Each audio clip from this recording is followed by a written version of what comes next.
होता है। और ये तमाम काम जो हैं ये महिला शक्ति यहाँ पर पुरुषों से बेहतर कर सकते हैं। यहाँ पर थोड़ा बायसनेस आप कह सकते हैं, लेकिन मैं इस बात को मानती हूँ कि जो सेंसिटिविटी होती है, जो इमोशन होता है, वो महिलाओं में ज्यादा होता है, इसीलिए उन्हें वो खास भी बना देता है। शुभी, मैं आपसे कहूँ कि बहुत सारे लोगों की बहुत सारी ख्वाहिश हर पूरी हो जाए ये मुमकिन नहीं है, लेकिन उस ख्वाहिश के पास भी पहुंच जाएं या उस जैसा भी हो जाएं तो अपने आप में बहुत कुछ हासिल होने जैसा लगता है। इस फील्ड से जुड़ना और इस फील्ड के साथ जुड़ने के साथ अपने इंटरनल फीलिंग्स को मेंटेन भी रखना। कई बार ऐसा होता है खबरों में पहुंच गए, न्यूज़ दिखाने लगे, लेकिन कुछ कमियां रह गई, लगा कि नहीं कुछ और कर सकते थे, कुछ और बेहतर हो सकता था। ऐसा कभी फील हुआ?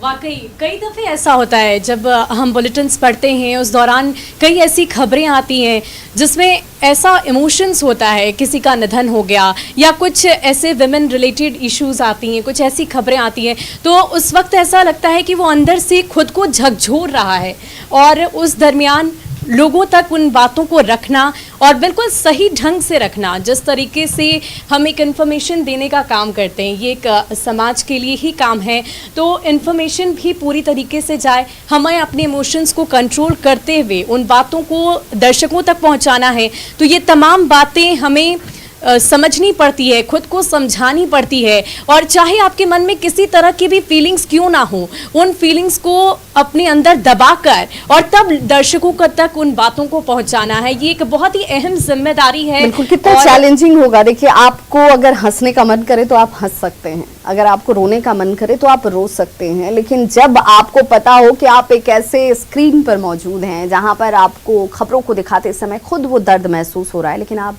जाहिर नहीं कर सकते हैं। खबरें दिखानी है, ये दायित्व है हमारा, और उस दायित्व को बखूबी निभाने की हर संभव कोशिश हर वो महिला शक्ति करती है जो चाहती है और जानती भी है कि खबरों की क्या महत्ता है, लोगों तक इसका इम्पैक्ट कैसे पड़ेगा।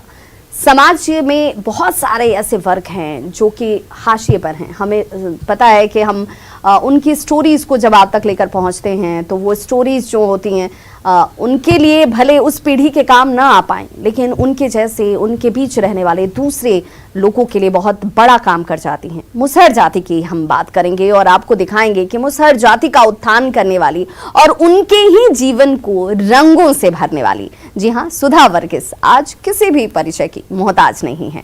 महिला दिवस पर आज इनके संघर्ष की भी कहानी आपको दिखाते हैं।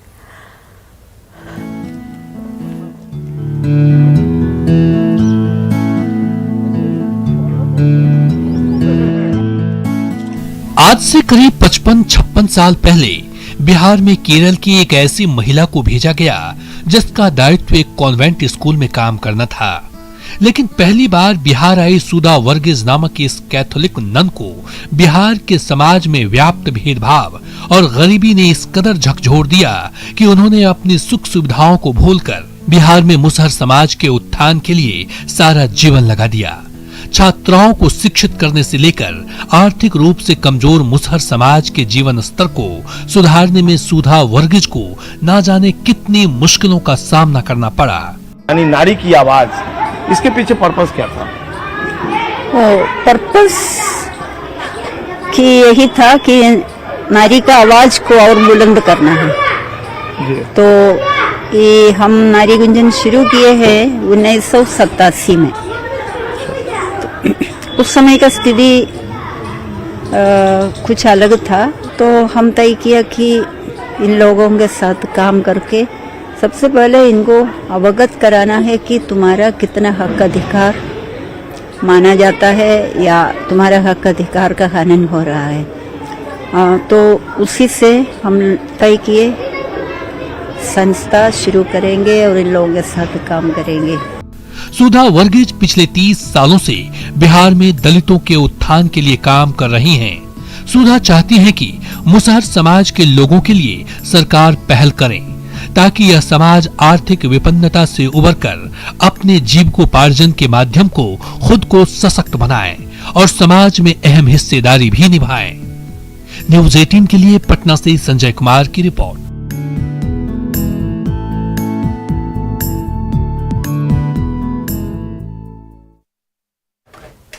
तो देखिए, जब आप ऐसे